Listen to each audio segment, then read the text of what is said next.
And we can put these together with the analysis in the lab and come up with a history of both the climate and the environment in this period of time for a part of the world where we have no records. So it's a frozen archive of our past.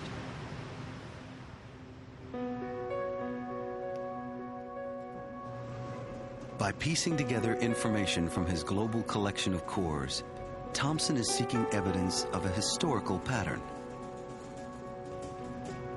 A clear connection between the sun's cycles and the Earth's climate.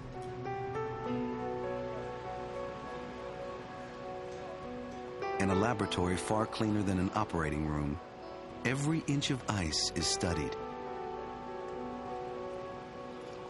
Pollen, ash, dust, even trapped bubbles of gas are all valuable clues to reconstructing our climate's past.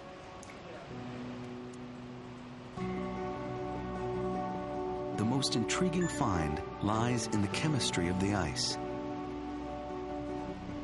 After the cores are melted and tested, Thomson is able to chart a record of Earth's temperature. Results show a clear 11-year cycle in Earth's climate, a pattern in sync with the sunspot cycle. As it dims and brightens, our rhythmic sun seems to be leaving its mark on our globe. But a record from just one place on Earth isn't enough to prove a global pattern. So Thomson sets out on another journey, stumbling upon a site unlike any he had come across before. The first Westerner to trek this remote ice cap in Tibet, he discovered an unusual record of the sun's 11-year cycle, etched in visible terraces of snow. Here, even the subtlest shift in our sun has made a clear imprint on Earth. If you stop the video, you can count those layers between those bands. Each of those layers is an annual dry season, spring, when the sand is moving on those sand dunes, you get the annual dust layer. And then every 11, 12 of those, you get the big, darker bands that you see on the cliff that are associated with activity on the sun. No one had expected to see such a clear signature of the sun's cycle on our planet. One of the oldest ice core records discovered, the Tibetan terraces could yield a 500,000-year history of our sun. The deeper Thomson looks back in time, the more he'll learn about the sun's changeable nature. Well, the sun is the most important thing that we have determining the Earth's climate. It was, in the early days, assumed that the sun was constant, but over the last 20 years, we know that it's not constant. There is a variation in the energy output of the sun. And so we need to understand how the sun has varied in the past, because that's part of understanding how the climate on the Earth works.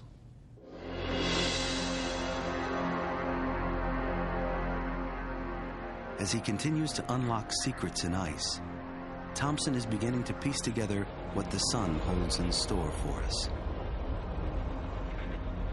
Given how little we know, it is wise to keep an eye on our sun, since for better or worse, we are tied to its cycles. And however much the sun has changed or will change, most life on Earth is bound to follow.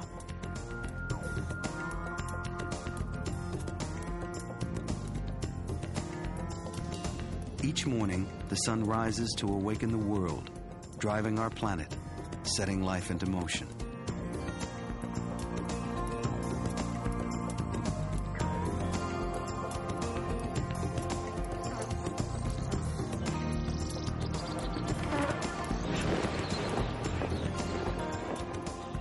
In this uncertain universe, the one thing we can count on is that the sun will come up again. But can we be sure that it will be the same?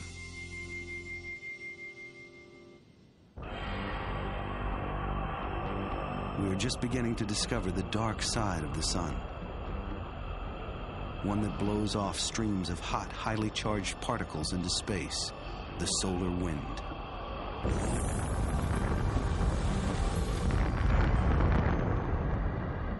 Gusts traveling up to 1 million miles an hour can hit Earth within 2 days. An invisible magnetic field generated by the spinning dynamo of Earth's molten core shields us from this scalding wind. But what is the direct impact of the solar wind on Earth?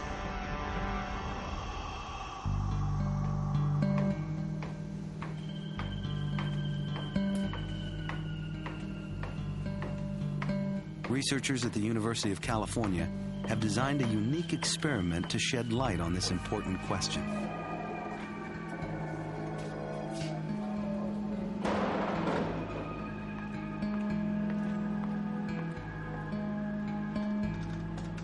In this laboratory, Hafiz Rahman is trying to discover exactly how the solar wind affects our planet.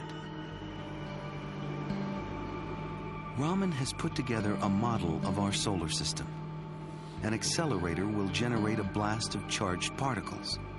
A vacuum chamber will simulate the emptiness of space. And a small model of Earth, called a Torella, is the target. The Torella will be protected by a lab-generated magnetic field. Once the chamber is set and the vacuum ready, the accelerator will fire directly at the Torella.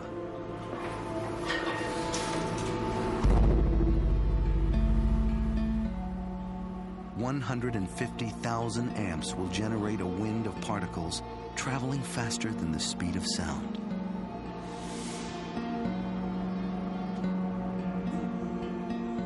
Little is known about Earth's magnetic field. It is difficult to measure or define in space. Rahman now hopes to capture the field's reaction to a simulated solar wind.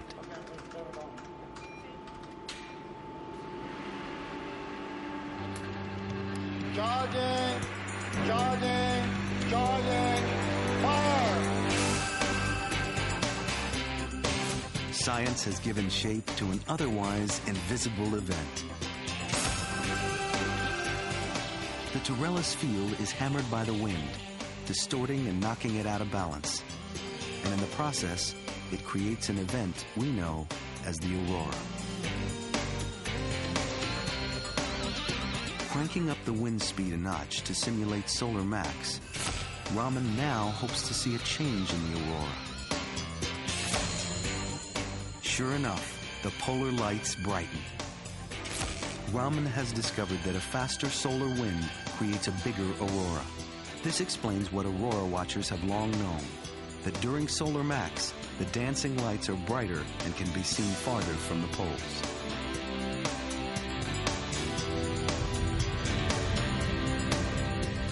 Earth's magnetic field swarms with invisible charged particles. When the solar wind strikes the field, particles are kicked like cosmic pinballs down toward the poles.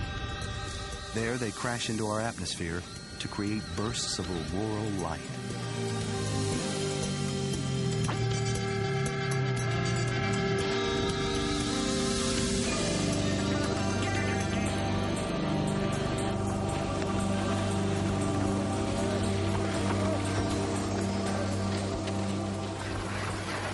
While scientists are just beginning to understand the power that brings the sky to life,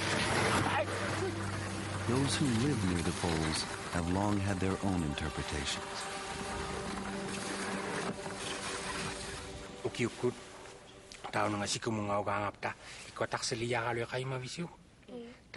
Myths of the aurora have been handed down through generations and are still cherished today.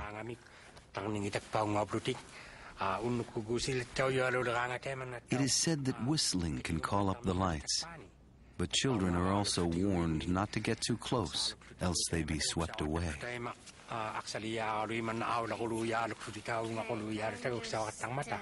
piyakangan wasik tualong mga yakangan tayo man na udlalok sa ditak pani aksak sa ditak tayo man na unalok tayo tiyatak pani sila matitikat takto.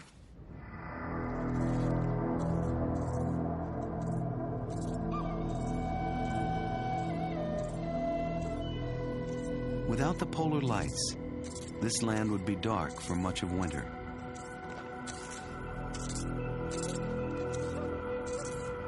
For hunters traveling without help from the sun or moon, the lights could be beckoned to guide the way. Oh! Oh! Oh no! Oh!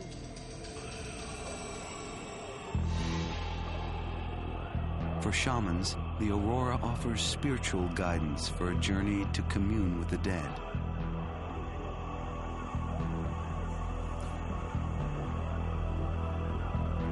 In this bone-cold land where the sun can vanish for months, nothing is more comforting than the shimmering spectacle of lights.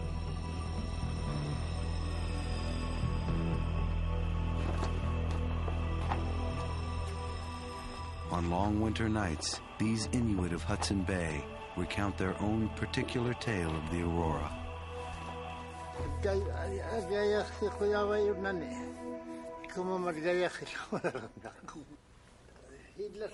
They see the lights as the souls of their loved ones, playing a spectral game of soccer in the heavens. If you listen hard enough, you can hear the ghostly echoes of their running feet.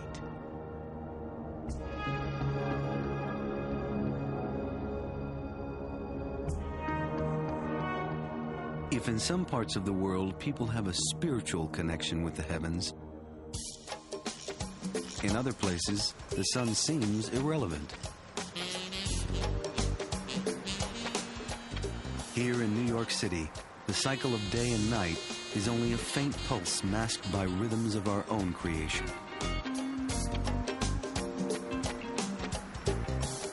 People race around the clock, often too busy to even look up.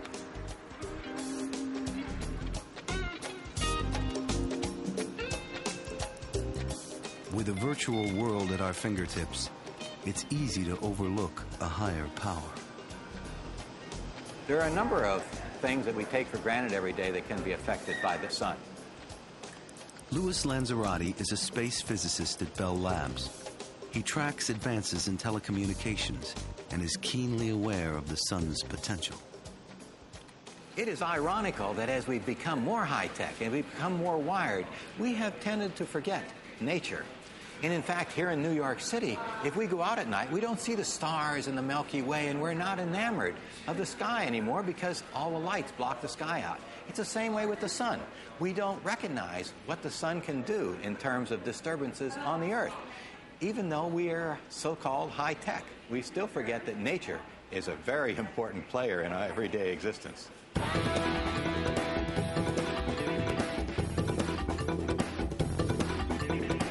As we hurtle through a high-tech age, we're becoming more dependent on our sophisticated devices. But the very advances that seem to free us from the cycle of day and night also bind us to the sun in new and unexpected ways. When we approach solar max, the sun is more likely to blast Earth with high-energy particles. Our fast-growing networks, power cables, oil pipelines, and telephone wires all serve as giant lightning rods to catch the dangerous power of solar outbursts. At any moment, the sun could leave us in the dark. Nature can always throw us a curveball, as we've known since we've monitored the sun rather closely for the last 150, 200 years. And so with a more wired world, we need to be very careful, and we need to be cautious, and we need to look at all the what-ifs to see if nature can get us or not, even if this is not a worse solar maximum than the last 2 or 3 that we've gone through, because several in the last have caused problems.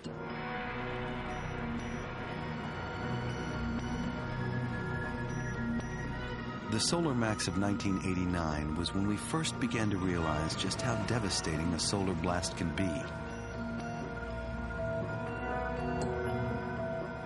In March of that year, as the